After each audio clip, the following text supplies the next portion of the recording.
a Burlington educator and first responder, has been working to organize a drive for some much-needed protective equipment: goggles. He has been encouraging people in the Burlington area to donate ski goggles for a nationwide drive called Goggles for Docs. It really came out of the ski industry. So I'm sure everyone's heard there's been a nationwide shortage of PPE, which is the personal protective equipment. So specifically in terms of eye protection, goggles are definitely a shortage. And if there's one thing a lot of skiers have, it's plenty of extra goggles. So this was really like a grassroots movement that actually started on Facebook from a doctor in the Bronx, I believe, who needed eye protection. And it kind of just grew from there. Volunteers across the country are running separate drives for healthcare providers. Chris, a longtime member of the National Ski Patrol at Wachusett Mountain, got involved in a drive with fellow members there and decided to bring the idea to Burlington and enlisted fellow teachers at Burlington High School to help. So we kind of just extended that down to Burlington and set up a donation booth and talked to some of the department chairs as well, had jumped in on it.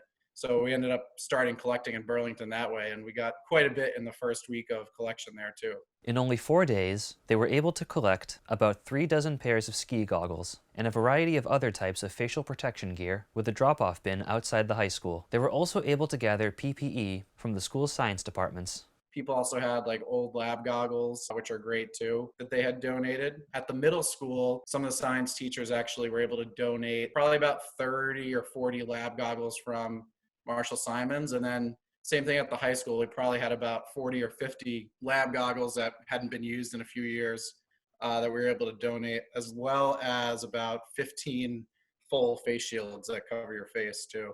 The goggles were given to healthcare workers at the makeshift hospital at the DCU Center in Worcester, Massachusetts, and to members of the Burlington Police Department. There are also plans to collect face shields and ear protectors to the Burlington Fire Department. Future donations will likely go to Leahy Hospital and Medical Center. All in all, Chris said he's been happy to see so many people willing to help out. I mean, I think it's a great public service. I think this is really a time of need, and kind of this whole Goggles for Docs program is a grassroots thing to begin with. So I think it shows, especially like in Burlington, that the community is close-knit and are working together to try and solve a problem and help those out who are on the front line. So I think that shows a lot about our community and how great it is and how caring people are. Currently, the donation bin has been taken down from the high school, but could be put up if a specific need were to arise. Anyone interested in helping out can visit gogglesfordocs.com to find out where donations are needed. This is John Vias for BNEWS Weekly.